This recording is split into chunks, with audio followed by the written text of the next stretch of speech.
fallout from the Supreme Court's ruling in June, effectively striking down temporary protected status. That's a humanitarian immigration policy which allowed certain migrant groups to work in the United States.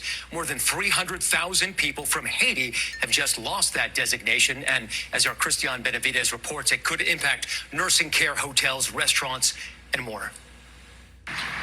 The Chef Creole restaurant in Miami's Little Haiti neighborhood is typically bustling with customers. Not today. People are scared. Owner Wilkinson Sajor says it's not just the clientele. After 34 years in business, he's lost his entire management team at 7 locations and will likely have to shut down 2 stores due to the end of temporary protected status. The end of TPS means for me that my future in the hospitality business is almost going to be non-existent. On Sunday, federal officers made an immigration arrest outside one of his restaurants. I voted for Donald Trump. What would you say to the president that you voted for?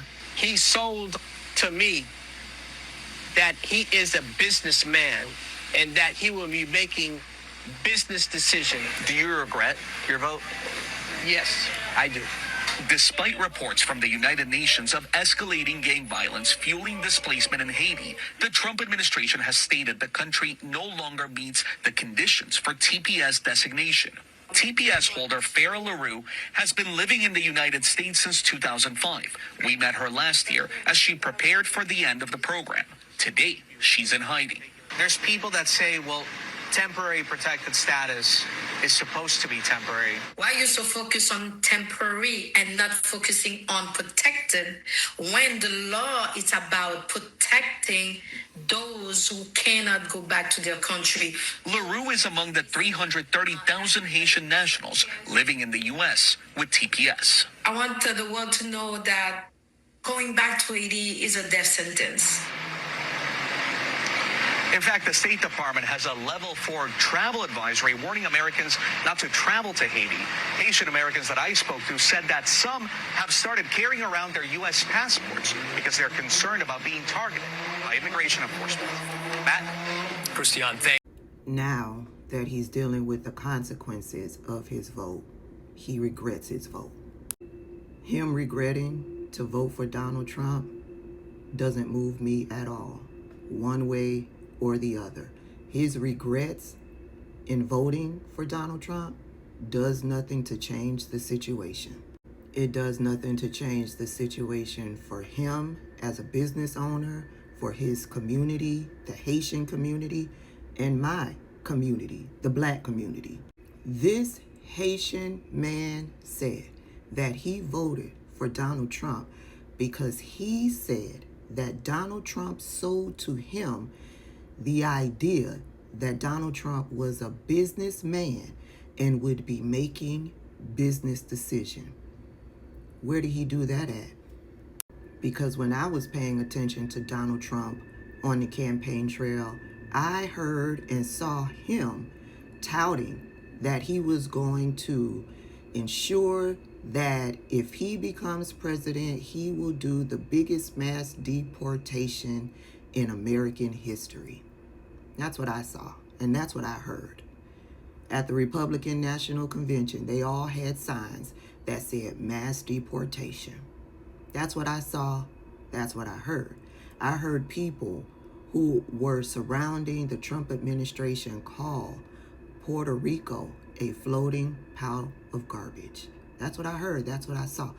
I heard and saw Donald Trump during his debate with Kamala Harris say that the Haitian community out in Springfield, Ohio was eating the dogs, eating the cats, eating the pets. That's what I heard and saw. I heard and saw Donald Trump say on more than one occasion that immigrants in this country was poisoning the blood of this country. That's what I heard and saw. I didn't hear Donald Trump talking about him and what he was going to implement policy-wise as a businessman. I heard Donald Trump say that he was going to implement tariffs. And then I heard all of the experts come out and say that we as the tax-paying citizens would be responsible for paying the tariffs. What kind of good businessman is that?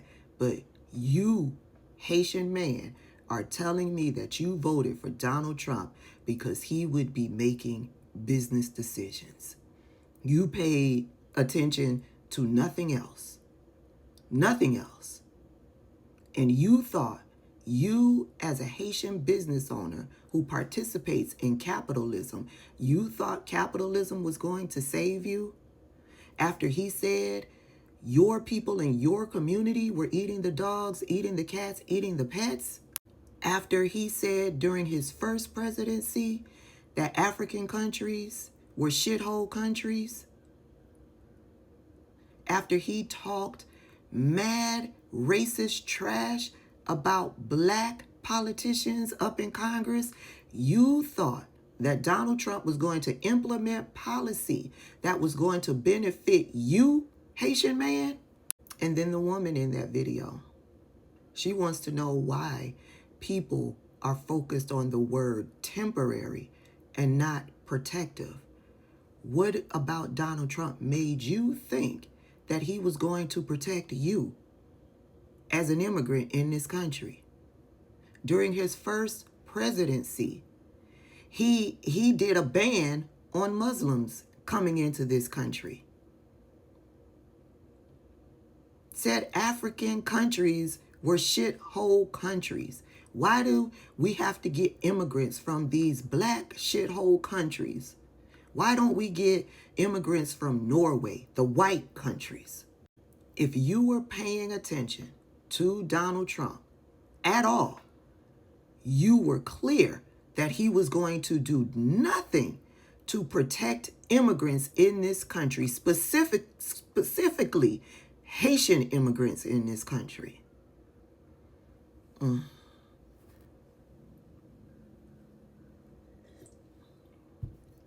And yet your Haitian brethren are on TikTok talking shit and trash about black Americans who are telling you that temporary has meaning. You're mad that black Americans are pointing out temporary in temporary protective status. Clearly, y'all wasn't paying attention to the word temporary. Temporary means temporary. And so what a normal, educated, voting member of society would pay attention and say, hey, I'm here on temporary protective status.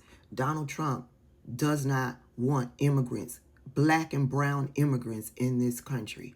I need to make sure that I go into the voting booth and vote for the person who's going to cause less harm for me and my community. Black Americans did that.